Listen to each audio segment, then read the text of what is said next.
Stop എന്ന് വെച്ചാ നിർത്തുക.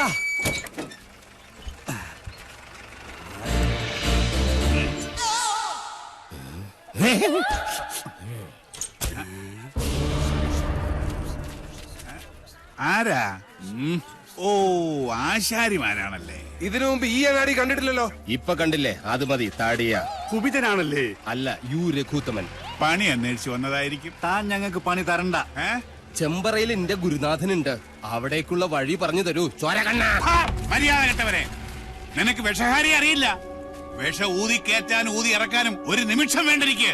വിഷരാജനാ ഞാൻ.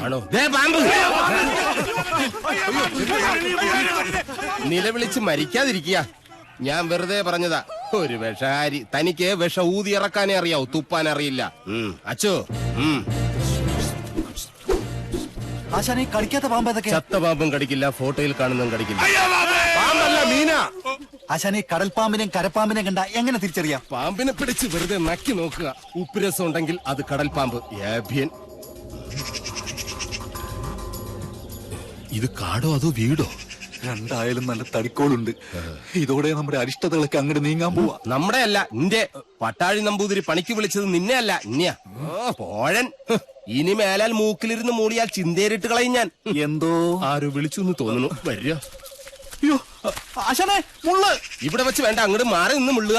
അതല്ല, കാലി മുള്ള്. കാലിലങ്ങനെ മുള്ളിയാ കൊന്നു കളയും ഞാൻ. ആശ വരിക. ആശാനെ, ഒരു ശ്മശാന മൂകത. ഇവിടെ ആരും ഇല്ലേ? ഞാനിവിടെ നിൽക്കുന്നത് കണ്ടൂടാടാ തെണ്ടി. അതിപ്പോ ഞാൻ അവിടെ ആരും ഇല്ല. എന്നാ അവിടെ ആരും ഇല്ലെന്ന് ചോദിക്ക. അവിടെ ആരും ഇല്ലേ? നോക്ക നക്കാനോ? എന്തോ തിന്നാൻ കൊണ്ടുവരുവാ. ഉണ്ണിയപ്പോണെങ്കിൽ ഞാൻ എടുക്കും. മനസ്സിലായില്ല. അന്തപുരത്തിൽ അമ്മച്ചിയുടെ പേരെന്താ? ഞാൻ അനന്തൻ. ഞാൻ അനന്തനോ? അനന്ത പത്മനാഭൻ. അമ്മച്ചയല്ല. എന്നാൽ അകത്തേക്ക് പോയി പറയാ, ഉളിയന്നൂർ ആശാരി വന്നിരിക്കണൂന്ന്. വെറും ആശാരിയല്ല, മൂത്താശാരി. അത്ര മൂത്തിട്ടൊന്നുമില്ല.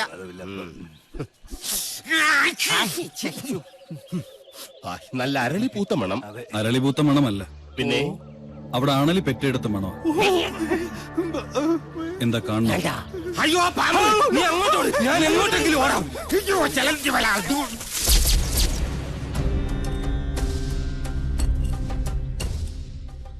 വടക്കിന് കൂടാതെ മറ്റു ഗ്രഹങ്ങൾ ഉണ്ടായാൽ അതിനെ ഹിരണ്യനാഭി എന്ന് പറയും. ഇത്തരം ഭവനങ്ങളിൽ പാർത്താൽ സർവൈശ്വര്യങ്ങളും ധനപുഷ്ടിയുമാണ് ഫലം. പക്ഷേ നമുക്ക് അധ്വാനിക്കേണ്ടി വരും. പാമ്പ് വേലാതിന്റെ വീട്ടിലേക്കാണ് പണിക്ക് വിളിച്ചതെന്ന് അറിയില്ലായിരുന്നു. അമ്മായി അമ്മ പെറ്റ് കിടക്കുന്ന പോലെയല്ല ആണല്ലേ പെറ്റ് കിടക്കുന്ന കാര്യം പറയുന്നേ. സ്വാമി, ഉളിയന്നൂർ തച്ച് എന്ന് പറയും. ഉളിയന്നൂർ തച്ചൻ ഉളി പിടിക്കുമ്പോൾ കൈവിറയ്ക്കോ? ഇല്ല, ഉളി വിറയ്ക്കും. ആരോടാണോ നിന്റെ തമാശ? അതെ, ഉളിയന്നൂർ തച്ചന്റെ താവഴിക്ക് വികടത്തം പൈതൃക സ്വത്താണ്. അതിന് ഈ ഭൂമി മലയാളത്തിൽ മരുന്നില്ല. നിന്നെ എനിക്ക് ആവശ്യമുണ്ട്, അതുകൊണ്ടാണ് വിളിപ്പിച്ചത്. എന്തിനാണാവോ?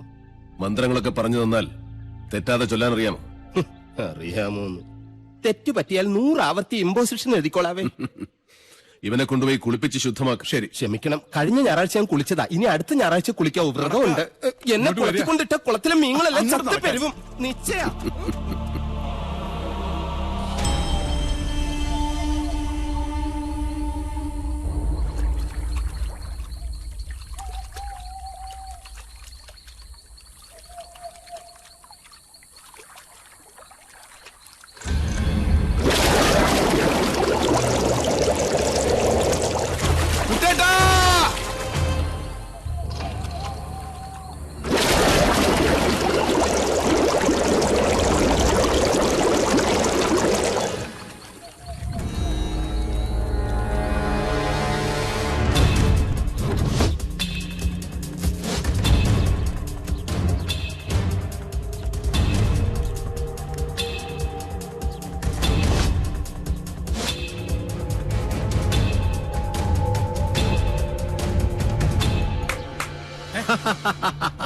അറിയോ ദ്രോണരുടെ കയ്യിൽ ഇതിലും വലിയ ദിവ്യായുധങ്ങളുള്ള കാര്യം?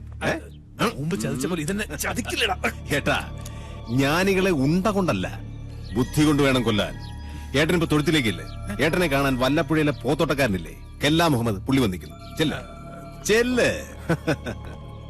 ദ്രോണരുടെ നേർക്ക് ജയേട്ടൻ ഉന്നം പിടിച്ചു നിന്നാലും ഈ തോക്ക് പൊട്ടില്ല. അല്ലേ ഗിരിശേട്ടാ? അതെന്താ?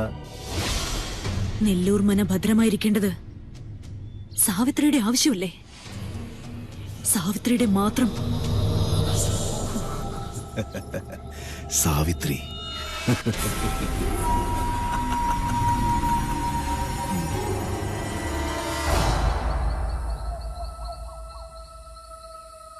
ഞാൻ ജപിക്കുന്നത് അതേപോലെ ആവർത്തിക്കുക എല്ലാവരും.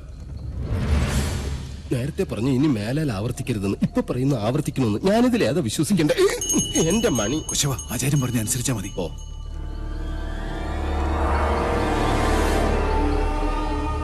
പൂർവാഗ്നേയീ ദക്ഷിണാച ദക്ഷിണാച നൈര്യതീ പശ്ചിമാ തഥാ നൈര്യതീ പശ്ചിമാ തഥാ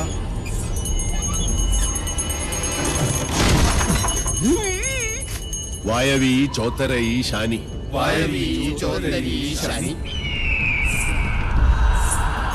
ദിശാ അഷ്ടവിമാ സ്മൃത അഷ്ടവിമാ സ്മൃത.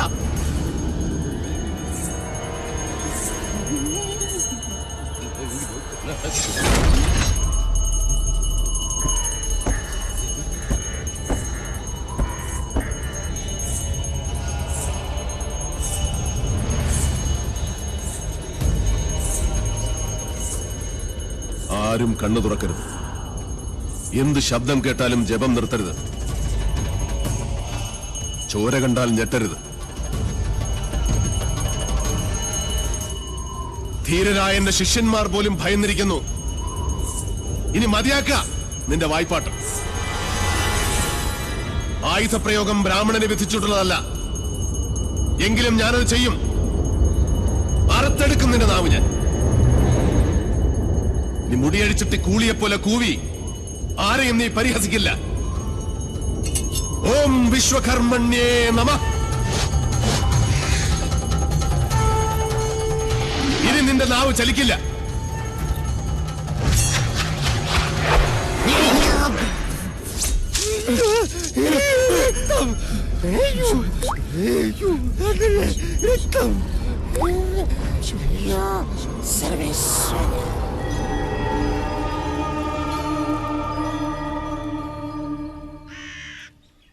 ഇനി ഇവിടെ നിൽക്കാൻ പറ്റില്ല.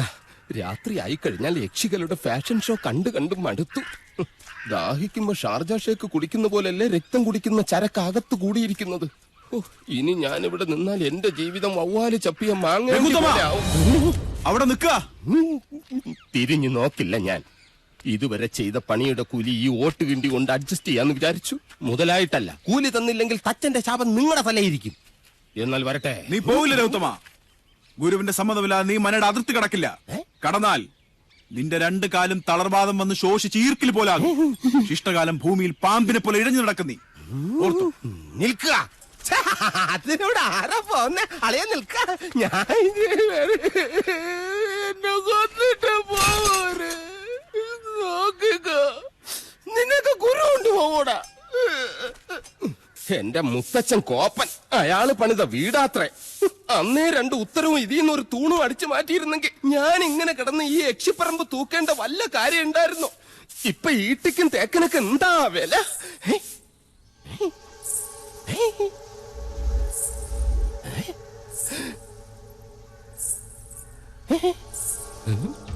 എന്തോ കിലുങ്ങുന്നുണ്ട്. ഇങ്ങനെ നിൽക്കുന്നോണ്ടായിരിക്കും. ഇരിക്ക. യമനെ കൊന്നിയാമ്പ കൊമ്മിട്ടിരിക്കുന്ന പാർട്ടിയായ യക്ഷിപ്പറമ്പെന്ന് പറഞ്ഞത് പിടിച്ചില്ലായിരിക്കും. സാവിത്രി അമ്മേ, എന്നെ കൊല്ലരുത്. ഞാൻ സാവിത്രിയല്ല, തുളസിയാ.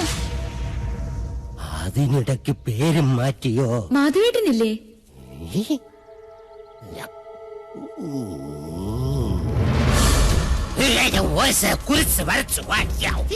അടുത്തു വരരുത്. അടുത്തു വന്നാൽ പേടിച്ച് മൂത്രമൊഴിച്ചു കളയും ഞാൻ. മാധവേട്ടൻ എവിടെ? മാധവേട്ടൻ എവിടെ? മാധവേട്ടനോ എന്നെ കൊണ്ടൊന്നും പറയിപ്പിക്കരുത്. തലയ്ക്ക് വെളിവില്ലാത്ത 3-4 നമ്പൂരി ചെക്കന്മാരെ പിടിച്ച് അടുപ്പിന് ചുറ്റും ഇരുത്തിയിട്ട് സ്വാഹ സ്വാഹ എന്ന് പറഞ്ഞ് കുറച്ച് എണ്ണയും കോരി ഒഴിച്ചാൽ ഒരു യക്ഷിയും തിളക്കാൻ പറ്റില്ല. യക്ഷിയെ തിളക്കണമെങ്കിൽ ഏഷ്യാനെറ്റിലെ കടമറ്റത്ത് കത്തനാർ തന്നെ വരണം. അത് നിനക്ക് എങ്ങനെ അറിയാം? ഞാൻ കത്തനാർ സീരിയലിൽ കണ്ടിട്ടുണ്ട്. അതിലാണെങ്കിൽ ഒരു കൊച്ചു കിണറ്റിൽ വീണ് ചത്തപ്പോ കത്തനാർ ഇങ്ങനെ വടിയെടുത്ത് ഇങ്ങനെ കാണിച്ചേ ഉള്ളൂ. ആ കൊച്ചു ജീവനോടെ കയറി വന്നു. അത് ഏഴില്ലാതെ. നിർത്ത. തുളസി കൊണ്ടാക്കാൻ ആരും വന്നില്ല? വരിക.